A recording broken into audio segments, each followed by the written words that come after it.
निराला team में आप सभी का स्वागत है। दोस्तों मैं राशिद निराला हाजिर हो चुका हूं एक और वीडियो के साथ और इस वक्त सढौरा नगर पालिका कार्यालय के बाहर खड़े हुए हैं।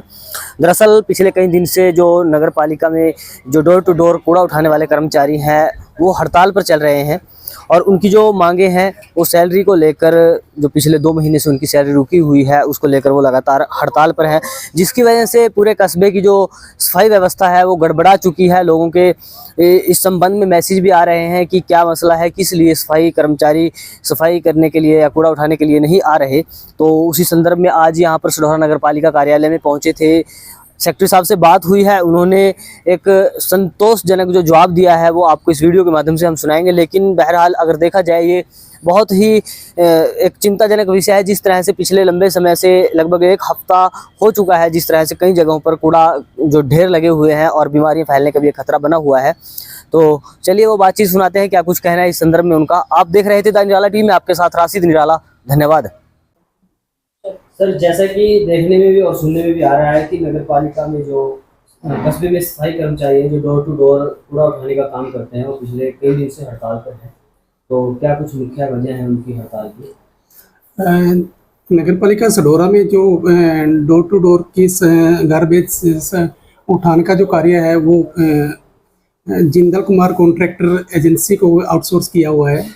अब रही बात कर्मचारियों की हड़ताल की, तो वो ये पिछले 2 महीने से जो जिंदल कुमार कॉन्ट्रैक्टर ने अपना ऑनलाइन जो बिल है वो पोर्टल पे हमें सबमिट करना था, उसके बाद ही हम उसकी पेमेंट कर पाएंगे। तो अभी कॉन्ट्रैक्टर की तरफ से अभी हमारे पास पोर्टल पे जो है ऑनलाइन बिल सबमिट नहीं हुआ है, जिसकी वजह से हम उनको पे नहीं कर पा रहे हैं। और इसके रिगार्डिंग मैंने कल भी कॉन्ट्रैक्टर को बुलाया था, तो वो कह रहा है कि मैंने प्रोसेस शुरू कर दी है, तो वो आज या कल में उनका बिल हमारे पास आ जाएगा। तो हम विद इन जैसे उनका बिल सबमिट होता है नेक्स्ट डे हम उनको पेमेंट कर देंगे, और जिससे कि वो आगे अपने कर्मचारियों को पे कर सकें। जी सर, तो क्या मुख्य कारण है कि इस तरह से 2 महीने के लिए चीज जो बिल है ये डिले हुआ? क्योंकि कर्मचारियों की जो सैलरी लगभग हर मंथ आती है, लेकिन यहाँ पर जो गरीब कर्मचारी हैं उनके साथ इस तरह की बात जो हुई है, इसका मुख्य कारण क्या है? तो मुख्य कारण ये है कि पहले जब मई महीने तक जो बिल थे वो मैनुअली हमारे पास सबमिट होते थे और हम मैनुअली उनको प्रोसेस करके उसके अकाउंट्स में उनको पे कर देते थे।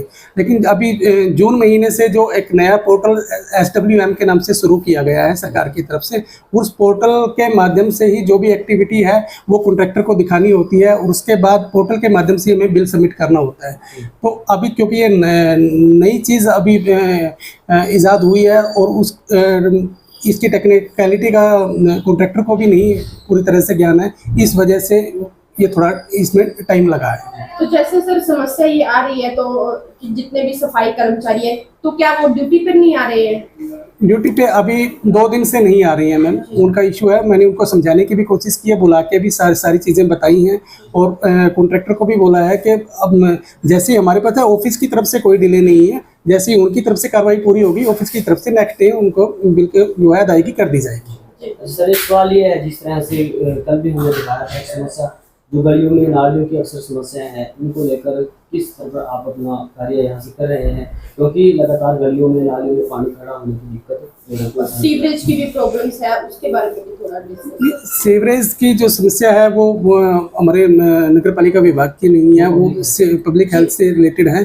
लेकिन जहाँ तक हमारी नालियों की बात है, जहाँ से पानी की लॉगिंग वगैरह की बात कर रहे हैं, तो हमें बरसाती सीजन से पहले ही सारी अपनी जितनी भी म्यूनसिपैलिटी की लगभग 18 ड्रेन्स हैं, नालियाँ हैं, तो इन सब की हमने 2 बार इनकी बिल्कुल सफाई करवा दी है। और कई जगह पे कुछ वार्डों में है कि जो नाली में पाइप वगैरह डले हुए हैं वो थोड़ा उनका साइज़ छोटा होने की वजह से वो ब्लॉक रहते हैं, तो उसमें भी हम मौके का मुआयना करके वहाँ से भी पाइप वगैरह निकाल के और खुली नालियाँ वगैरह बनाने का काम हमने शुरू कर रखा है। ठीक है सर, एक मेरा सवाल ये है कि वार्ड नंबर 4 सढौरा के वार्ड नंबर 4 में एक नाले की समस्या है, तो हम भी वहां पर उनके लोगों की समस्या सुनने के लिए गए थे। तो वहां पर हमने देखा कि 4-4, 5-5 फुट पानी लोगों के घरों में घुस चुका है और जिसकी वो काफी परेशान है और नगर पालिका से वो गुहार भी लगा चुके हैं।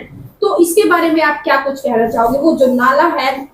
हाँ चलो जी सर जी, उसमें ये डिमांड उनकी ये भी है कि जो एक नाला उनके मोहल्ले से निकलता है उसके साथ एक नाला और हो तो ये समस्या उत्पन्न ही ना हो।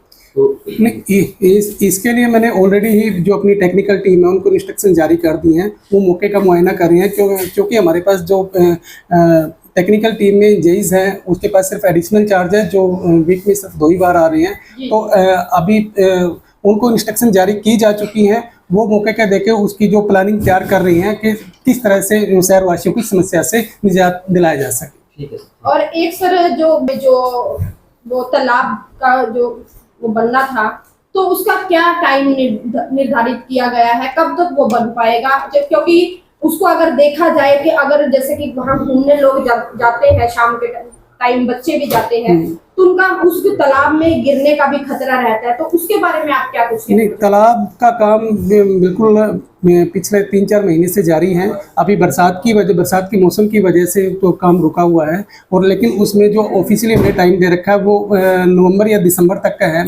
तो जैसे ही बरसाती सीजन निकलेगा उसके बाद दोबारा काम शुरू हो जाएगा। सर अब तो बरसात लग चुकी है, लेकिन टेंडर तो बरसात से पहले शुरू हो चुका था। तो मैम उसमें टाइम पीरियड किसी भी काम को करने का एक टाइम पीरियड निर्धारित होता है, तो उसमें दिसंबर महीने तक का कॉन्ट्रैक्टर को टाइम दिया है काम कंप्लीट करने का।